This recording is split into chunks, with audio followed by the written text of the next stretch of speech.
Wahdi ilal haqqi. Masya Allah, namanya bagus sekali. Mohon doa dari Ustadz. Ya, kita doakan dan doakan saya juga, doakan kita semua. Doa khusus dari Ustadz untuk anak. Baik, saya doakan untuk anak. Ya, semoga anak sehat. Ya, semoga antum diridai Allah, disayang Allah insyaallah. Dan di belakang ini kita berdoa.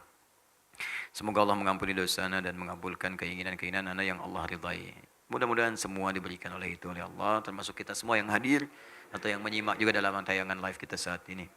Semoga ana jadi hafidz Al-Quran. Oh, ganti nama aja dari Yahdi jadi hafidz ya. Ya, kalau mau hafidz, ya menghafal, niatkan. Niatkan dengan baik. Niatkan lillah. Kalau sudah karena Allah itu, sudah nggak peduli mau dikasih berapa. Mau 1 surah, boleh. 2 surah terserah. Yang penting mampu mengamalkan dan Allah ridha. Itu kuncinya.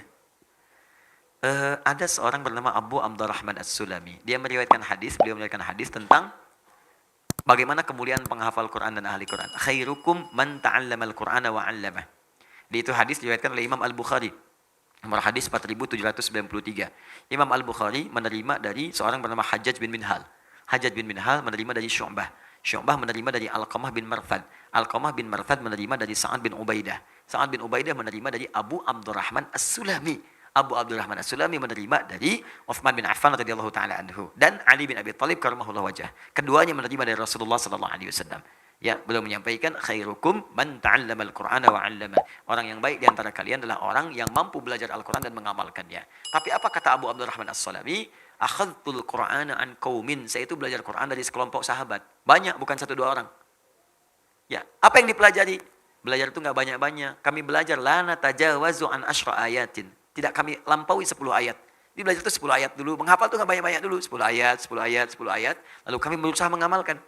Kalau sudah sanggup mengamalkan, baru kami lompat ke ayat berikutnya. Lompat ke ayat berikutnya. Terus ke ayat berikutnya. Nah, jadi menghafal itu sabar. Pelan-pelan, iringi dengan takwa. Biasanya kalau sudah takwa itu Masya Allah, ada orang yang diberikan kemuliaan oleh Allah dengan amalan takwanya. Baru dibacakan, langsung tertanam Al-Quran dalam jiwanya. Di begitu guru bacakan, bisa langsung hafal. Seperti Al-Imam Al-Bukhari, dari kecil, dari kandungan oleh ibunya, didekatkan dengan Allah Subhanahu Wa Ta'ala. Lahir beliau 2 tahun, ayahnya wafat. 4 tahun, matanya buta. Tapi diganti oleh Allah buta mata dengan tajamnya ingatan dalam jiwanya. Wah, itu kalau dibacakan kalimat, hafal titik komanya. Al-Imam Al-Bukhari. Namanya Muhammad nama aslinya. Punya bapak namanya Ismail, kakeknya Ibrahim, kakek buyutnya Al-Mughirah, yang buyutnya Al-Bardizbah. Tinggal di Kecamatan Ju'fah, Kabupaten Bukhara, Provinsi Khorasan, negara Uzbekistan sekarang. Maka dikenal dengan Al-Bukhari. Diganti kemudian oleh Allah dengan ingatan yang tajam. Disekolahkan kemudian awal-awal itu. Di masjid-masjid ada halaqah penghafal Quran. Kalau dulu tuh disebut kutab-kutab, datang menghafal Quran. Beliau bergabung dengan orang-orang seusia dan di atasnya. Beliau yang paling muda, datang dibacakan kemudian. 1 surah dalam Al-Quran, surah Qaf. Qaf. Ya, dibacakan surah ke-50 itu.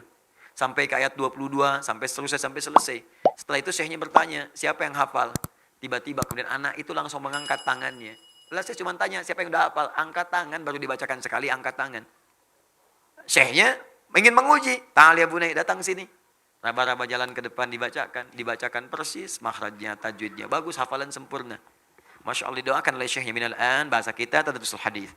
Mulai dari sekarang, anak-anak belajar hadis ya, karena syekhnya paham kalau Quran ini akan mudah bagi dia. Maaf, jangankan bagi yang pintar, yang biasa pun Quran itu ada jaminan dari Allah kemudahannya. Di Quran itu nggak ada batas manusia. Mau disebut pintar, IPK 4, IPK 2, 2,5, IPK 3 nggak akan ngaruh. Bahkan ada orang yang nggak punya IPK pun bisa hafal Quran. Nggak sekolah, hafal Quran. Bisa lihat, hafal. Nggak bisa lihat, bisa hafal. Yang normal otak hafal, yang lumpuh otak bisa hafal. Gak ada batas. Maka syekhnya mengatakan belajar hadis karena hadis itu butuh kekuatan lebih dibandingkan dengan Al-Quran. Gak ada jaminan hafal cepat. Beliau tahu ini punya keunggulan. Begitu pulang ke rumahnya bangga, dikatakan pada ibunya, ummi, amati, amati, amati. Mama tadi terjadi peristiwa begini, saya disanjung, saya disuruh belajar hadis, saya pengen belajar hadis. Kata ibunya, nak, cukupkan dulu dengan Al-Quran. Engkau punya keterbatasan. La, uridul hadis, tidak, saya pengen belajar hadis. Sampai kemudian beliau berpisah dengan ibunya, meraba jalan masuk kamarnya. Ibunya melihat itu haru, masuk ke mihrabnya, hamparkan sajadah, berdoa kepada Allah. Ya Al-Basir, Ya Alladhi ala kulli syai'in qadir, a'id basirat abni. Ya Allah, Ya Allah, Ya Allah, yang punya sifat menatap dengan tajam, yang maha mengawasi, mohon kembalikan penglihatan anak saya. Engkau yang maha mampu, Ya Allah, tidak ada batas bagimu. Ketika berdoa, lelah, capek, tertidur dari air mata, mimpi Nabi Ibrahim. Bertemu dengan Nabi Ibrahim. Dikatakan kepadanya, anakmu akan melihat lagi. Jadi begitu ibunya berkata, Yal Basir, Yalladhi ala kulli syai'in qadir, Al-Bukhari sedang mengulang hafalan ayat Qur'annya. Sedang mengulang surat Qaf tadi. Sampai di surah itu, di ayat ke-22. Mengatakan, Laqad kunta fi ghaflatin min hadha. Fakashafna anka ghita'aka wa basaruka al-yawma hadid.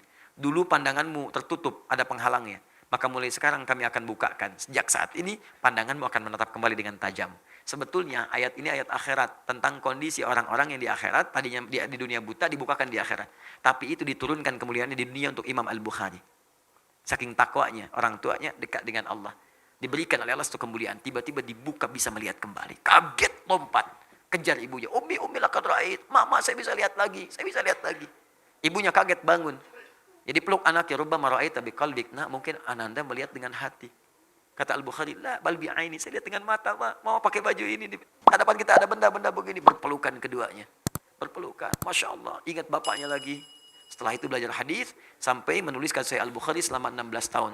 Sebagian ditulis kemudian di Masjid Al-Haram, disempurnakan kemudian di Masjid Nabi. Setiap mau nulis satu hadis, sholat dulu 2 rakaat. Sholat, berhujah di hadapan Allah dan Rasulnya di hari kiamat nanti. Selesailah Sahih Al-Bukhari. Itu di antara kisahnya. Dan semuanya akan gampang ketika dekat dengan Allah. Jangankan Al-Quran, hadis pun akan diberikan dengan izin Allah subhanahu wa ta'ala. Yang penting ikhlas. Semoga Allah mengumpulkan anda di surga Firdaus bersama para nabi dan orang-orang. Semoga kita semua dikumpulkan oleh Allah subhanahu wa ta'ala insyaAllah ya. Karena itu beramal, siapkan bekalnya. Dan semoga dengan bekal itu dicukupkan kita untuk mendapatkan apa yang kemudian kita harapkan.